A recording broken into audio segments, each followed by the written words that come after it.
OJK pastikan untuk bunga aplikasi pinjol akan turun di 2025. Di mana kalau kamu ambil pinjaman untuk keperluan produktif, itu bunganya cuma 0,1% per hari atau 3% per bulan. Jadi sangat murah untuk modal usaha. Sedangkan kalau kamu ambil pinjaman untuk konsumtif, bunganya sedikit lebih mahal. 0,2% per hari atau 6% per bulan. Dan tentu kebijakan ini bisa bantu rakyat kecil untuk dapat alternatif pinjaman yang jauh lebih baik dibandingkan pinjol ilegal. Karena kita tahu kalau pinjol ilegal meresahkan banyak masyarakat dan udah makan banyak korban. Bahkan aktivitas pinjam-meminjam yang biasanya didakwa dengan delik perdata, di pinjol ilegal ada delik pidana khusus dengan hukuman yang cukup berat. Penjara sampai dengan 10 tahun dan denda sampai 1 triliun. Dan nggak cukup sampai di situ.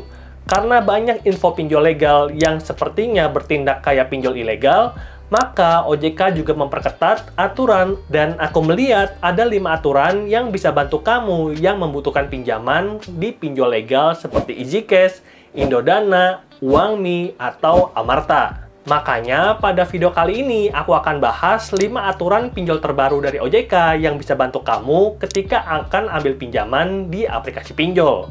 Dan aturan baru yang pertama adalah bunga pinjol yang tadi turun. Ini bukanlah akhir karena aku tahu kalau pemerintah ingin bantu rakyatnya.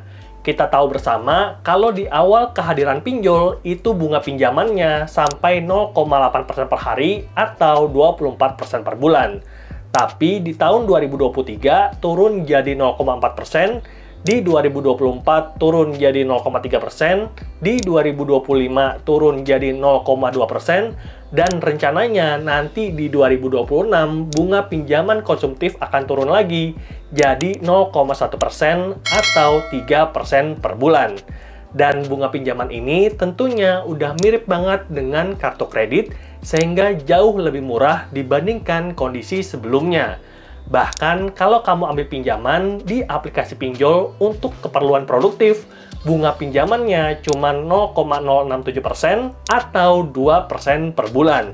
Lalu aturan kedua OJK tentang aplikasi pinjol adalah tentang denda dan admin keterlambatan. Ini diatur pada pasal 5 dan besar denda itu sama dengan bunga pinjaman. Jadi 0,2% di 2025. Dan kalau kamu telat, maka kita harus bayar double. Bayar bunga pinjaman 0,2% dan bayar denda 0,2%. Total 0,4% dan ini terjadi kalau kamu terlambat bayar. Nah, yang menarik ada statement dalam aturan yang mengatur kalau besar bunga, denda, dan juga admin maksimal tidak boleh lebih dari jumlah pinjaman. Jadi, kalau kamu ambil pinjaman 1 juta dan amit-amit nggak bisa bayar cicilan, maka besar bunga, denda, dan admin maksimal 1 juta. Total 2 juta, asalkan kamu nggak gali lubang, tutup lubang. Melainkan lokalisasi masalah hanya di satu aplikasi. Tentu ini jauh lebih baik dibandingkan pinjol ilegal yang kemarin sempat ada kasus di mana orang pinjam 2,5 juta, tapi udah bayar ratusan juta dan hutangnya belum lunas-lunas. Sedangkan di aplikasi pinjol legal OJK, hal ini nggak mungkin kejadian. Pinjam 2,5 juta, kalaupun terlambat bayar, maka bunga denda dan admin maksimal 2,5 juta. Total pembayaran, bahkan kalaupun kamu terlambat bayar, cuman 5 juta. Jadi ingatlah, kalau kamu ambil pinjaman di pinjol legal dan nggak bisa bayar, jangan pernah gali lubang, tutup lubang. Lalu aturan ketiga dari OJK tentang aplikasi pinjol adalah masyarakat sekarang cuman boleh pinjam di maksimal 3 aplikasi. Dan aturan ini itu bagus banget karena sempat ada berita di mana ada orang yang ambil pinjaman ke 40 aplikasi pinjol dalam waktu 1 minggu. Aku nggak tahu ini yang bodoh orang yang minjemin atau yang minjem. Jangan-jangan dua-duanya bodoh. Untungnya hal ini nggak bakal kejadian lagi di 2025 karena OJK sudah mengatur untuk kita boleh pinjam di maksimal 3 aplikasi. Dan hal ini udah kebuktikan sendiri karena kamu tahu kalau di handphoneku ada banyak aplikasi pinjol. Dan terakhir ketika aku akan mengambil pinjaman di aplikasi keempat itu ditolak karena aku udah punya pinjaman di 3 aplikasi sebelumnya. Lalu untuk melindungi masyarakat, OJK juga mengatur untuk batas usia orang yang mengambil pinjaman saat ini adalah 18 tahun dan kita harus punya penghasilan minimal 3 juta per bulan. Kalau kita udah punya penghasilan, baru kita boleh ambil pinjaman. Lah, gimana caranya orang yang belum punya penghasilan bisa bayar cicilan? Kan nggak mungkin. Jadi ini adalah aturan yang bagus. Dan oleh karena itu, di tahun 2025, kamu perlu aplikasi rawatan yang kamu dapatkan dengan limit kecil pertamanya, tapi berangsur-angsur nanti akan kasih limit yang besar. Sebagai contoh, ketika pertama kali aku download Kredivo cuma dikasih limit 2,1 juta dan tempo maksimal 3 bulan. Lalu di 2025, karena aku pakai Kredivo dengan bagus, limitku meningkat dari 2,1 juta jadi 50 juta. Lalu temponya juga tambah panjang, dari 3 bulan jadi 24 bulan. Makanya Kredivo cocok untuk jadi aplikasi pinjol rawatan dalam jangka panjang. Lalu aplikasi kedua yang ku juga rekomendasikan adalah Indodana. Dimana ketika pertama kali aku download Indodana, dapat limit 12 juta, dan sekarang udah dapat total limit itu 70 juta.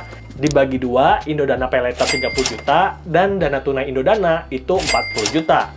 Total 70 juta, dan oleh karena itu aku rekomendasikan juga Indodana jadi aplikasi rawatan. Dan kalau kamu pengen cari rekomendasi aplikasi pinjol terbaik dan terpercaya lainnya, aku udah upload di video ini, linknya ada di deskripsi. Lalu aturan OJK yang keempat adalah terkait debt collector, di mana debt collector ini datang kalau kita telat bayar di satu aplikasi lebih dari 90 hari.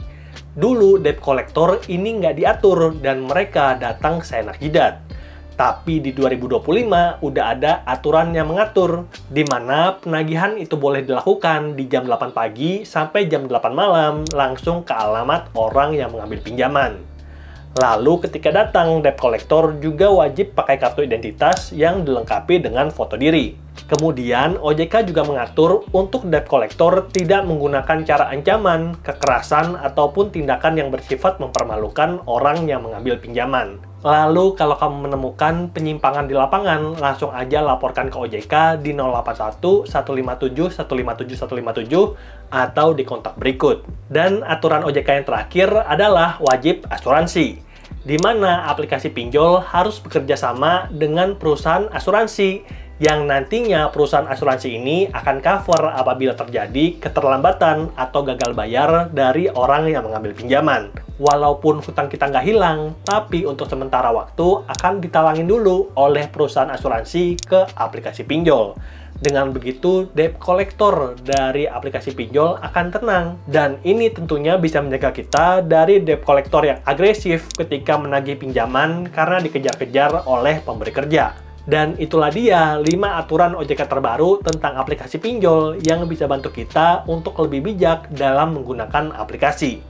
Yang penting jangan terburu-buru ketika mengambil pinjaman, bandingkan suku bunga dan admin dari beberapa platform untuk mendapatkan best offer. Aku pribadi install lebih dari 10 aplikasi pinjol dan juga punya kartu kredit, sehingga aku bisa mendapatkan penawaran yang terbaik.